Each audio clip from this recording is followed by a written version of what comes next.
Well, hi everybody, it's Sandy Allnock, and I want to welcome you to the Hex Chart blog hop.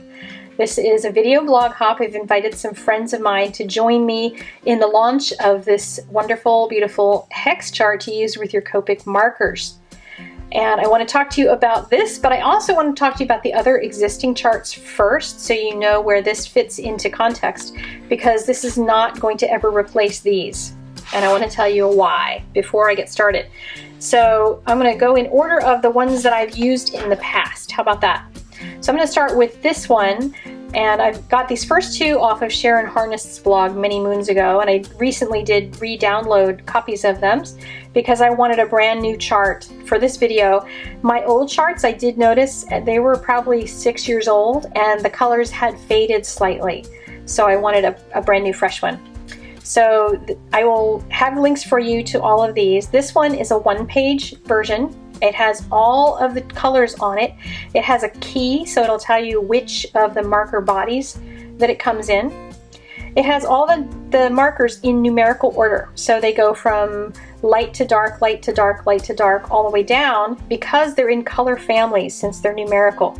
So YG11, 13, 17, that is a natural blending group. That's a color family. And when you pick from those, they tend to go together better than if you're picking from random numbers just because they look like they might maybe work together or something.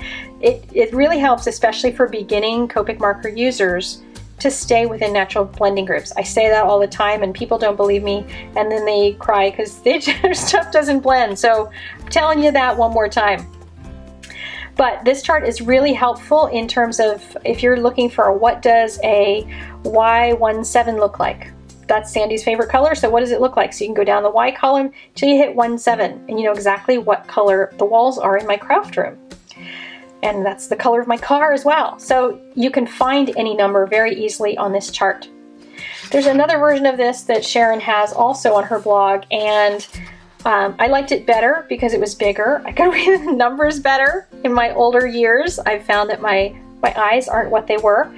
And this has the same information as the other one, but they're larger. They're both larger rectangles for color, and they're larger numbers. You can read them much more clearly.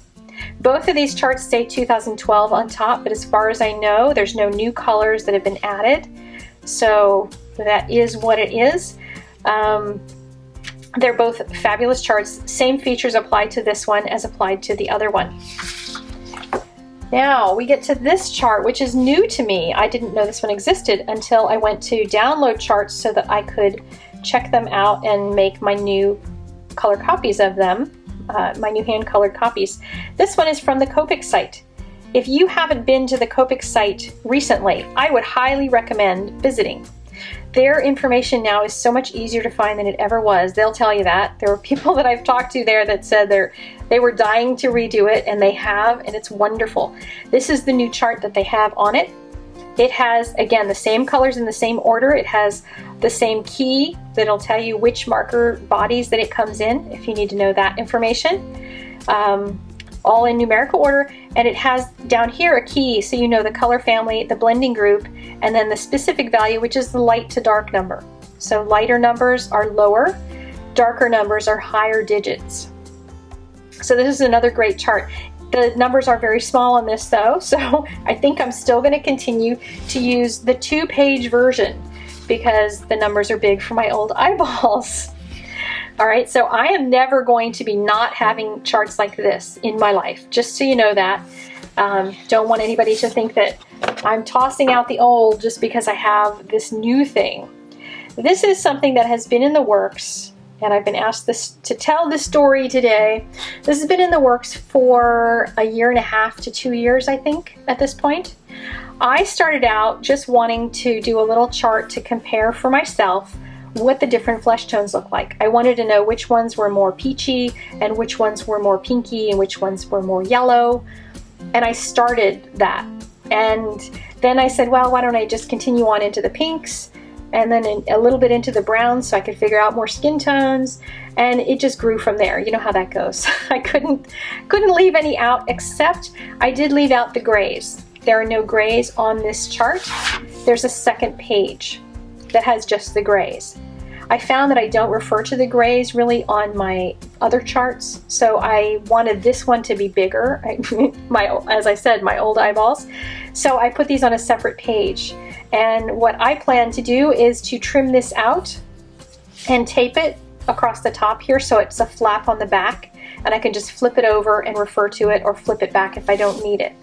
That might be helpful to some of you that don't want to have another piece of paper rolling around your craft room. So the main chart has all the colors that exist at this time. If that ever changes, I'll do a new chart and update that. And it has all of them in visual order instead of numerical. So if you're looking for what does Y17 look like, if you knew it was a yellow and you knew about what yellow, you could probably find that it was in this section somewhere, but you're not going to be able to zoom in like you can on the other charts and find a number here. But what is going to be really helpful is when you're looking for what kind of a YG can I use. I want to do something with leaves, and I want them to be a certain kind of, like, more of a yellow YG rather than a bluish YG, because you can see the difference between the yellowish ones, and then they start going blue when they get out on this side.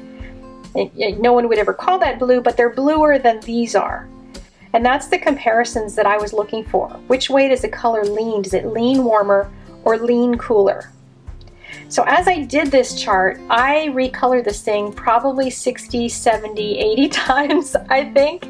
By the time it was all said and done, it was a little on the crazy side. I would do it for a couple weeks, and then I would have to put it away for a couple weeks because I wanted to throw it across the room and burn it. And I was glad I had the file in my computer, because what I would do is color the whole thing, and then I would draw arrows and say I want to move this one over there, and this one over there, and this one over there, and this one over there. And then I would go back and fix all the numbers in my computer, and I would reprint out a new one and recolor it, and then I'd have more arrows, and I was moving at that time still big sections, like whole chunks of things. And well, what if I did the blues down here? Well, what if I did the blues up this side and then move the purples over there? And that was crazy. In the last couple months, I got down to just moving one thing at a time and just swapping one item at a time. You'll find that as you fill in the full chart and you look at the full thing, there are going to be some single ones that are going to look like anomalies. It's just the way it's going to be. And I'll use E04 as my guinea pig example, because he's hanging out here by himself. He's not attached to anything. Because when you color the E04 in this section, and when I had it over here, it looked screaming red violet. Like it just wanted to be over with the red violets. And then I would put it down here with the grayish looking red violets, the really dull ones, and it would go, oh no, I want to be back in the browns. So everything is relative to what it's next to. There are some colors in here that look like they should be swapped, and maybe they should be swapped, but generally I've tried swapping every single thing I could possibly swap, and as soon as I swapped it with the other thing, it looked different. And sometimes they look different based on how you color them, whether you color them with one layer or two layers. So in the PDF that I give you, there's actually two PDFs in there. One is colored and one is blank. The colored one, I tried to do each one of them with just one swoosh of color across the whole thing as much as possible and not do multiple scribbles of color. So I was trying to keep it kind of apples to apples among everything.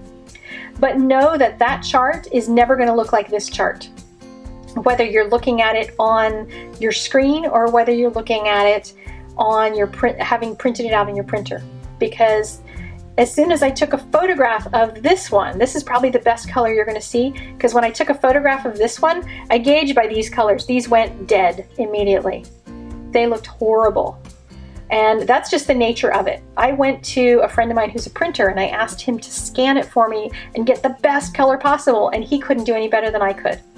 I tried it in the sunshine, I tried my scanner, I tried my camera, I tried everything, and there's just no way to get the vibrance that you get from actual Copic markers on Copic friendly paper. So make sure that you do print one out, color it with the markers you do have. And on my blog, I have a giveaway, and there's going to be a little giveaway of some hand-colored charts. So I want you to click over there to go and see the blog post.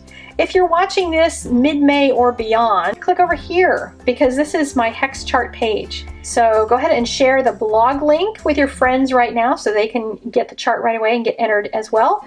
And then share the hex chart one as time goes on, and I'm going to continue to try to add content to that page about how to use this chart. And I will see you guys later. Really have a fabulous, fabulous, colorful day, and go to my blog post today for the hex chart blog hop to go see a whole bunch of my favorite Copic friends. And I'll see you guys later. Bye-bye.